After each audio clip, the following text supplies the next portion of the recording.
अच्छा, बिस्मिल्लाहिर्रहमानिर्रहीम। आज जो हम पढ़ रहे हैं न्यूक्लियोफिलिक सब्स्टिट्यूशन रिएक्शन, ठीक है। न्यूक्लियोफिलिक सब्स्टिट्यूशन, ठीक है, रिएक्शन। अब हम ये पढ़ रहे हैं एरोमेटिक। एरोमेटिक मतलब बेंजीन रिंग होगी और उसके ऊपर हम जो है किसी न्यूक्लियोफाइल को ला रहे हैं और हाइड्रोजन जा रहा है। अब हर बेंजीन के हर कार्बन के पास एक हाइड्रोजन है, चाहे हम लिखें या ना लिखें, ये है इसके पास, यहाँ भी है, यहाँ भी है, यहाँ भी है। अब हम कर क्या रहे हैं?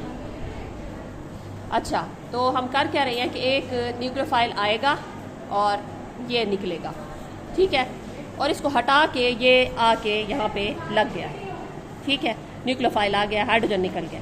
अब ये इतना आसान नहीं है जैसे हमने इलेक्ट्रोफाइल को किया था। ये हाइड्रोजन जो है ये नहीं रिमूव होता। अगर सादा बेंजीन हो तो उसमें न्यूक्लियोफाइल आए और ये H रिमूव हो जाए, ऐसा नहीं होता, ठीक है। इसलिए कि ऑलरेडी ये इतना नेगेटिव चार्ज है इसके ऊपर, ये डबल बॉन्ड, ये डबल बॉन्ड, ये डबल बॉन्ड, इतने इलेक्ट्रॉन। अब न्यूक्लियोफाइल तो आने से रहा, इलेक्ट्रोफाइल इजीली आ जाता है। पॉजिटिव चीज़ का अटैक आसानी से होता है। और हम इसको कहते क्या है? SN aryl. एराइल मतलब एरोमेटिक, S मतलब सब्स्टिट्यूशन, एक चीज़ को हटा के दूसरे ने जगह ली है, और N मतलब न्यूक्लियोफाइल यानी न्यूक्लियस लविंग यानी पॉजिटिव को पसंद करने वाला। अब इसमें पॉजिटिव कह तो है नहीं, कैसे वो क्रिएट करेंगे? होता ये है कि पहले हम हाइड्रोजन नहीं रिमूव करते बल्कि कोई ना कोई इलेक्ट्रॉन विड्रॉइंग ग्रुप यहाँ पे लगा हुआ होता है। फॉर एग्जांपल कोई हेलोजन लगी हुई है, ठीक है। अब न्यूक्लियोफाइल आया और उसने इसको हटाया और इसको रिमूव किया। तो इस तरीके से है। The pi electron cloud of the aromatic nucleus is likely to repel the approaching nucleophile.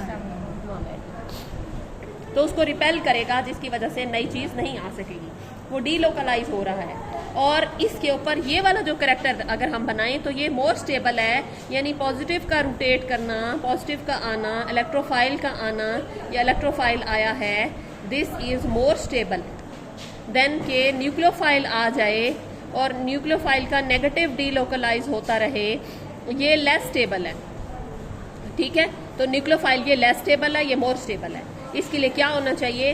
कुछ जो हैं इसके लिए कंडीशंस चाहिए। अब ये आपको दिखाया हुआ, ये देखें, यहाँ पे आप देख लें कि ये हमारे पास COCl2 है, ये आराम से आ गया, ये इलेक्ट्रोफाइल आया हुआ और फिर ये COH बन गया। इसी तरह आपके पास एक और बेंजीन रिंग है, एक और आ गया। ये दोनों इलेक्ट्रोफिलिक सब्स्टिट्यूशन रिएक्शन है, ये तो ईजिली हो गई। अब न्यूक्लियोफिलिक सब्स्टिट्यूशन रिएक्शन जो है वो मुश्किल है, ठीक है। ये एक मिसाल आपको इलेक्ट्रोफाइलिक सब्स्टिट्यूशन रिएक्शन की दे रही हूँ, ठीक है। अब अगर रिएक्शन होगा तो वो 3 कंडीशंस में होगा। अगर नेगेटिव ने आना है, अगर न्यूक्लियोफाइल ने आना है, तो 3 कंडीशन है। पहली बात, reaction is activated by electron withdrawing group. या तो ये इलेक्ट्रॉन विड्रॉइंग ग्रुप यानी इलेक्ट्रॉन को खींचने वाला, मैं यूँ लिख रही हूँ, इलेक्ट्रॉन विड्रॉइंग ग्रुप, कोई हेलोजन भी हो सकती है। कहाँ लगाओ? R2 या पैरा पर, ठीक है, ये हो, ठीक है, ये लगाओ। R2 पैरा किसके? लिविंग ग्रुप के। ये लिविंग ग्रुप है, इसने छोड़ के जाना है, उसके R2 पैरा पे इलेक्ट्रॉन विड्रॉइंग ग्रुप लगा हुआ है। इलेक्ट्रॉन विड्रॉइंग ग्रुप कहाँ लगा हुआ है? ये ग्रुप छोड़ के जाने वाला है। न्यूक्लियोफाइल ने यहाँ आना है, न्यूक्लियोफाइल ने यहाँ आना है, याद रखें। तो लिविंग ग्रुप उसको कह रही है जिसने छोड़ के जाना है। कहते हैं अगर लिविंग ग्रुप के R2 और पैरा डायरेक्टिंग पे कोई इलेक्ट्रॉन विड्रॉइंग ग्रुप हो तब reaction catalyse by very strong basis. दूसरी कंडीशन है कब नेगेटिव आएगा? बहुत strong base, very very strong base use करें। अब स्ट्रॉन्ग बेस क्या करेगी? इस H को खींच लेगी। स्ट्रॉन्ग बेस क्या करेगी? इस H को रिमूव कर सकती है, वो एक और मैकेनिज्म है।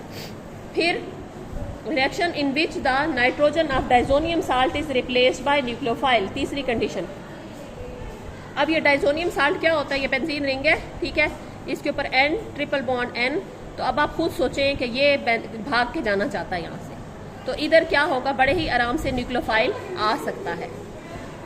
तो ये बेंजीन डाइजोनियम साल्ट, डाई मतलब 2, ऐसा मतलब नाइट्रोजन, IUM मतलब पॉजिटिव चार्ज, 2 नाइट्रोजन वाला डाइजोनियम साल्ट, इससे न्यूक्लियोफाइल आ सकता है।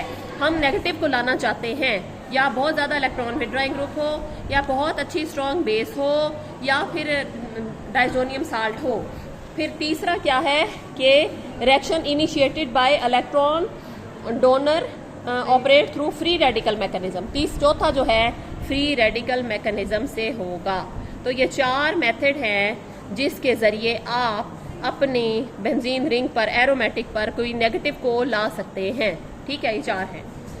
तो कल हम पढ़ेंगे SN2, तो यहाँ तक आपने कल तैयार करके आना है।